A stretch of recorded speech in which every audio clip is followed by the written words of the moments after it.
صحیح حدیث دکھا دے، اللہ کی قسم میں اہل حدیث ہو جاؤں، میں ممبر نبی پہ جرت کرے صحیح حدیث ہو، میں نہیں کہتا بخاری مسلم میں، اس دھرتی کی کوئی صحیح حدیث ہو جس میں لفظوں کے رسول اللہ صلی اللہ علیہ وسلم آخری نماز تک رفع الیدین رکوع پہ فرماتے رہے، دکھا دے۔ جی ہم بتاتے ہیں کہ حدیث کہاں موجود ہے۔ ابو حمید سعدی رضی اللہ تعالیٰ عنہ آئے، 10 صحابہ کی موجودگی میں انہوں نے نماز پڑھ کے دکھائی، جس کے اندر سینئر صحابی موجود تھے ابو قتادہ رضی اللہ تعالیٰ عنہ، وہ بھی موجود تھے۔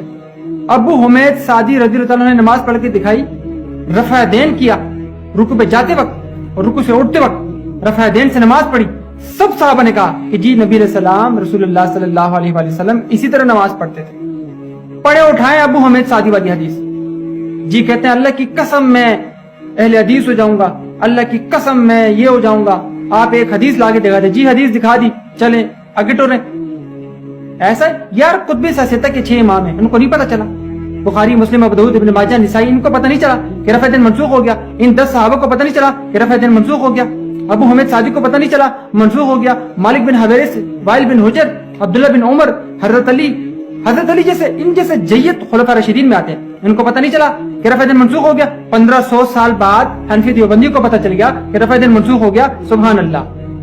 اور آپ کی مزید تسلی کے لیے میں آپ کو بتاتا چلوں کہ مالک بن حویرث آخری دور کا صحابی ہے، وائل بن حجر آخری دور کا صحابی ہے، ابو حمید سعدی آخری دور کا صحابی ہے، اور یہ جو معاملہ ہوا 10 صحابہ کی موجودگی میں، یہ نبی علیہ السلام کے 30 سال بعد ہوا۔ ان صحابہ کو پتہ نہیں چلا کہ رفع دین منسوخ کر دینا ہے حنفیوں نے 1500 سال بعد، تو ہم ایڈوانس میں کر دیتے۔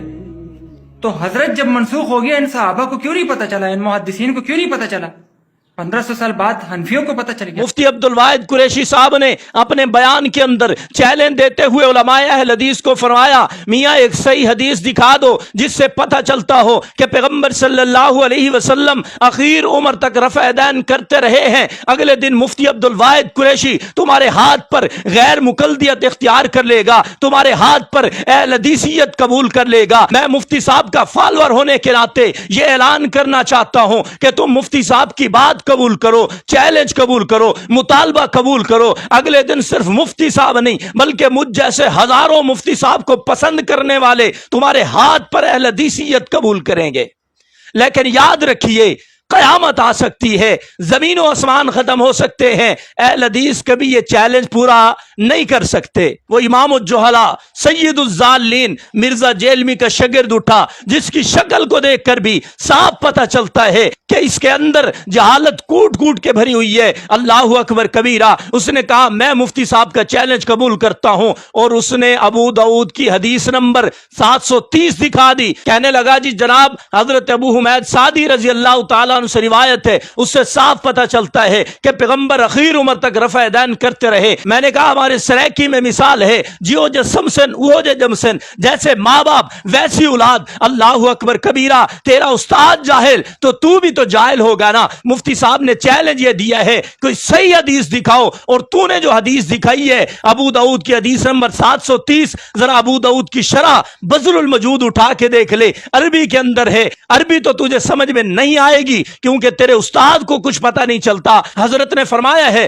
قد اضطرب ھذا الحدیث سندا و متنا، میاں اس حدیث کے اندر سند کے اعتبار سے بھی اضطراب ہے، متن کے اعتبار سے بھی اضطراب ہے۔ پھر حضرت نے سند کے اعتبار سے اضطراب کو بیان کرتے ہوئے فرمایا میاں ابو داؤد کے اندر یہ جو روایت ہے اس میں محمد بن عمرو اور صحابہ کے درمیان کوئی واسطہ نہیں، حالانکہ عطاف بن خالد نے یہی روایت نقل کی ہے، اس نے محمد بن عمرو اور صحابہ کے درمیان رجل مجہول کا ذکر کیا ہے، اور یہی روایت امام بیہقی نے روایت کی ہے۔ امام بیہقی نے کہا میاں محمد بن عمرو کے درمیان اور صحابہ کے درمیان عباس راوی ہیں یا عیاش راوی ہیں، انہوں نے بھی کسی راوی کو متعین نہیں کیا، اور امام بیہقی نے دوسری سند کے ساتھ اسی حدیث کو نقل کیا۔ اس سند کے اندر خود محمد بن عمرو کا نام بھی نہیں ہے، خود محمد بن عمرو راوی نہیں ہے۔ اب دیکھیں سند کے اعتبار سے اضطراب ہے، اور متن کے اندر اضطراب کیسے ہے؟ یہی روایت بخاری کے اندر بھی ہے، 828 نمبر پہ یہ روایت منقول ہے، اس روایت کے اندر رفع دین کا ذکر نہیں ہے۔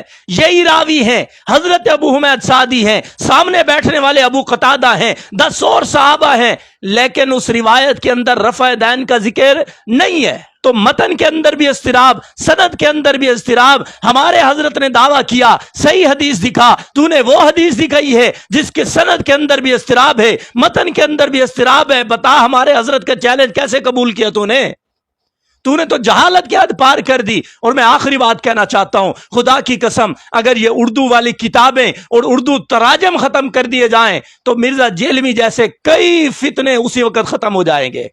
یہ صرف چلتے بھی اردو والی کتابوں پہ ہے، حالانکہ اہل علم کے نزدیک اردو کتابوں کا مطالعہ کرنا عیب سمجھا جاتا ہے، اردو کتابوں کا حوالہ بھی نہیں دیا جاتا ان کے ہاتھوں.